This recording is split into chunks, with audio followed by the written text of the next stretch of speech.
আসসালামু আলাইকুম ভিউয়ার্স, আর কে টেলার্সের পক্ষ থেকে সকলের প্রতি রইল আন্তরিক শুভেচ্ছা অভিনন্দন। তো বন্ধুগণ, আজ আমি তোমাদেরকে দেখাবো স্কুল ড্রেসের জন্য অর্থাৎ যে কোনো ধরনের জামার জন্য এক পার্ট শার্টের কলার কিভাবে কাটিং এবং সেলাই করতে হয়। তো বন্ধুগণ দেখুন, এখানে আমি প্রথমে কলারটি কেটে নিব। কলারটি কেটে এখানে আমি 4.5 ইঞ্চি চড়া করে পরিমাণ মতো লম্বা করে আমি বকলম নিয়েছি। তো এটাকে আমি ডাবল বাস দিয়ে নিয়েছি, ঠিক আছে। তো দেখো, এখানে আমি মনে করো আমি কলারটি কাটিং করব 12 ইঞ্চি কলার। তো এখানে যেহেতু ডাবল বাজে আছে, তো 6 ইঞ্চিতে আমি একটি মার্ক দিব। তো নিচেও 6 ইঞ্চিতে একটি মার্ক দিব, ঠিক আছে। তো মার্ক দুটিকে সুন্দর করে এরকমভাবে মিলিয়ে দিব। তো মিলিয়ে দেওয়ার পর আমি যেখানে মার্ক দিয়েছি না, আমি যেখানে মার্ক দিয়েছি তার বাহিরে 1/2 ইঞ্চি বাহিরে আমি আরেকটি মার্ক দিব। তো একদম স্ট্রেট সোজা করে 1/2 ইঞ্চি বাহিরে আমি আরেকটি মার্ক দিব। তো এখন আমি কলারটির চওড়া নিব কত, দেখে এরকম করে ক্রস করে মনে করো আমি এখানে 2.5 ইঞ্চি চওড়া নিব। তো উপর থেকে 2.5 ইঞ্চিতে আমি একটা দাগ দিয়ে নিব। ক্রস করে দাগ দিতে হবে, দেখো এরকমভাবে স্কেল দিয়ে ধরে ক্রস করে দাগটি দিয়ে নিব। এটা হচ্ছে আমার কলারের চওড়ার মাপ, ঠিক আছে। তারপরে এরকম একটি স্কেল নিব আমরা। স্কেল নিয়ে দেখো এরকম উপর থেকে ধরে জাস্ট এরকম একটি মার্ক দিয়ে নিতে হবে আমাদের। তো মার্ক দিয়ে নিয়ে প্রথমে স্কেলটি নিয়েছিলাম এরকমভাবে, এখন এটাকে উল্টা সাইডে এরকমভাবে ধরবো। ওই যে 2.5 ইঞ্চিতে যে মার্ক দিয়েছিলাম না, ওইখান থেকে ধরে উপরের দিকে আমি দেখো হালকা শেপ দিয়ে এরকম করে একটি মার্ক দিয়ে নিব।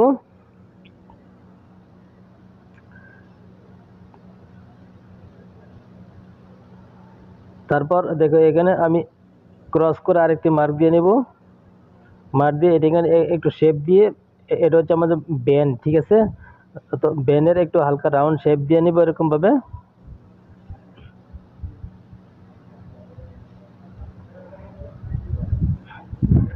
এখন আমি এটাকে ডার্ক করে মার্ক করে দিচ্ছি।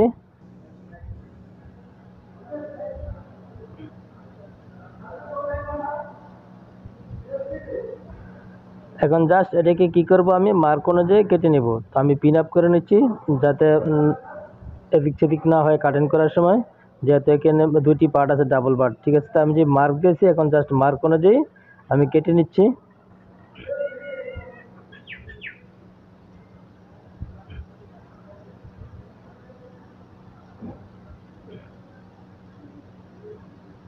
তো বন্ধুগণ, ভিডিওটি বুঝতে যদি তোমাদের কোথাও কোনো সমস্যা হয় তাহলে অবশ্যই আমাকে কমেন্ট করবে, ঠিক আছে। আমি তোমাদের প্রশ্নের উত্তর দিতে চেষ্টা করব। যেহেতু এটা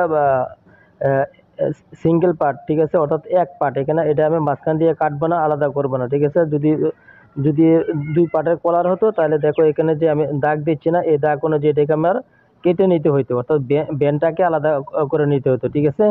তো ব্যান্ড একই সাথে থাকবে, কোনো কাটাকাটি হবে না। যেহেতু যারা সেলাই কাজে নতুন তাদের জন্য এই ভিডিওটি একদম সহজভাবে কিভাবে কলার বানাতে হয় আমি দেখাচ্ছি এক পার্টে।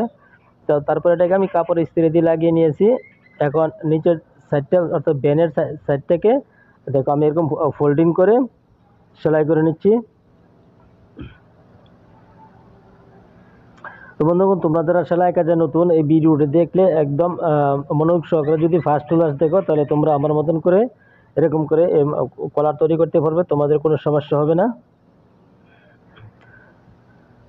তো এরকম ইস্ত্রি দিয়ে লাগিয়ে নেওয়ার পর তারপর ব্যানের সাইড দিয়ে নিচের সাইড দিয়ে সেলাই করে নিই। তারপর আর টুকরা কাপড়ের উপর দেখে এরকমভাবে আমাদের বসাতে হবে কলারটি।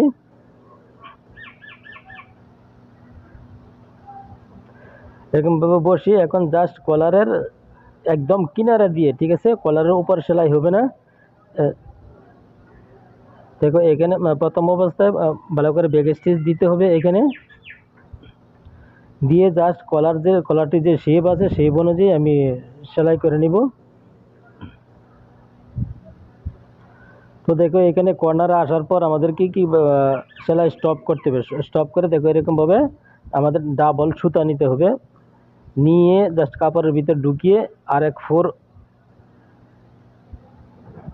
এরকম ভিতরে ঢুকে আরেকটি ফোর দিব। ফোর দিয়ে দেখো সুতাটিকে ভালো করে পেঁচিয়ে একদম ভিতরে আমাদের ঢুকিয়ে দিতে হবে। ঢুকে দিকে জাস্ট বকলামের কিনারে দিয়ে আবার সেই কোণা পর্যন্ত আমরা সেলাই করে নিব। এখানে এসেও সেমভাবে আমি একটি সুতা ঢুকিয়ে নিব। সুতাটি ঢুকানোর কারণ হলো পাল্টি করার পরে যাতে কোনাগুলি সুন্দর করে ভালোভাবে একদম পারফেক্টভাবে কোনাগুলি উঠে, এই জন্য আমি এখানে সুতা ঢুকাচ্ছি।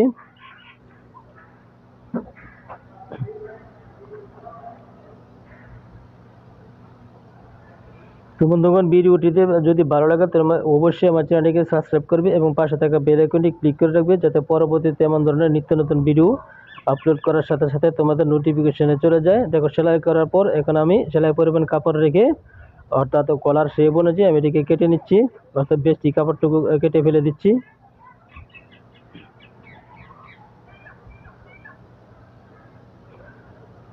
তারপর এই কোনাগুলো সুন্দর করে কেটে নেব। কাটিং করার সময় লক্ষ্য রাখতে হবে আমি যে সেলাই দিয়েছি সেলাই যেন না কাটে, ঠিক আছে। জাস্ট কাপড় কেটে নিব, আমরা কাপড়গুলো কেটে নিব যাতে পাল্টি করার সময় কলারটি সুন্দরভাবে বসে যায়, অর্থাৎ ফিনিশিং সুন্দর আসে।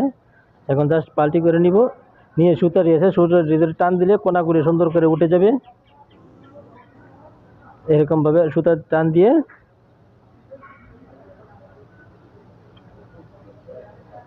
তারপর বেনের যে কোনাগুলো আছে কোনাগুলি কেচির আকার সাহায্যে দেখো এরকমভাবে ভিতরে ঢুকিয়ে উঠিয়ে নিব, কোনাগুলো সুন্দর করে উঠিয়ে নিব। উঠিয়ে এনে জাস্ট কিনারা দিয়ে একদম কিনারা অথবা এক চাপ পরিমাণ সেলাই দিয়ে নিব কলারের শেপ অনুযায়ী। দেখো আমি যেরকমভাবে সেলাই দিচ্ছি তোমরা ধরে ঠিক এরকমভাবে সেলাইটি দিয়ে নিবে। তো বন্ধুগণ দেখো, অলমোস্ট প্রায় হয়ে গেল আমার কলার সেলাই ও কাটিং। বন্ধুগণ, ভিডিওটি কেমন লেগেছে অবশ্যই আমাকে কমেন্ট করে জানাবেন, ঠিক আছে। আর ভিডিওটি যদি তোমাদের ভালো লাগে তাহলে আমার চ্যানেলটিকে সাবস্ক্রাইব করে পাশে থাকা বেল আইকনটি ক্লিক করে রাখবেন, যাতে পরবর্তীতে এমন ধরনের কোনো নিত্য নতুন ভিডিও আপলোড করার সাথে সাথে সবার আগে আপনাদের কাছে চলে যায়। তো আমি যেরকমভাবে সেলাই দিয়ে নিচ্ছি তোমরা ঠিক এরকমভাবে সেলাই দিয়ে নিয়ে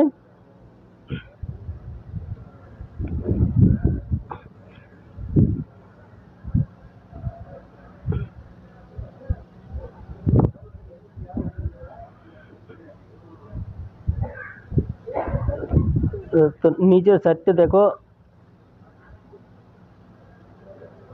এখানে আমি যেখান দিয়ে কাটতেছি না এখন এই সাইডটা দিয়ে আমি বডির সাথে আমার জয়েন হবে কলারটি। তো এখানে জয়েন দেওয়ার জন্য হাফ ইঞ্চি পরিমাণ কাপড় বেশি রেখে, ঠিক আছে, আমি কেটে নিয়েছি। কেটে নিয়ে মাঝখান দিয়ে দেখো একটা সেলাই দিয়ে নিব, অর্থাৎ বেনের শেপ পরিমাণ, অর্থাৎ যে পরিমাণ বেনটি হবে সেই পরিমাণে আমি একটা সেলাই দিয়ে নিছি মাঝখান দিয়ে। তো হয়ে গেল আমার কলার তৈরি। এখন জাস্ট এটাকে দেখো আমি এটাকে মাঝখান দিয়ে বাস দিয়ে নিয়ে একটা কাটমার্ক দিব, মাঝখানে সেন্টার করে নিব। তো বন্ধুগণ, হয়ে গেল আমার কলার তৈরি অলরেডি। তো ভিডিওটি কেমন লেগেছে অবশ্যই আমাকে কমেন্ট করে জানাবেন, ঠিক আছে। তো দেখুন কলারটি হবে এরকম।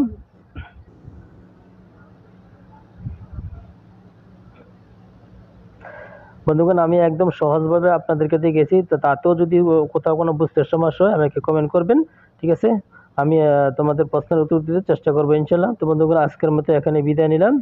আল্লাহ হাফেজ। সবাই ভালো থাকবেন, সুস্থ থাকবেন, এই কামনা করে আজকের মতো বিদায় নিলাম।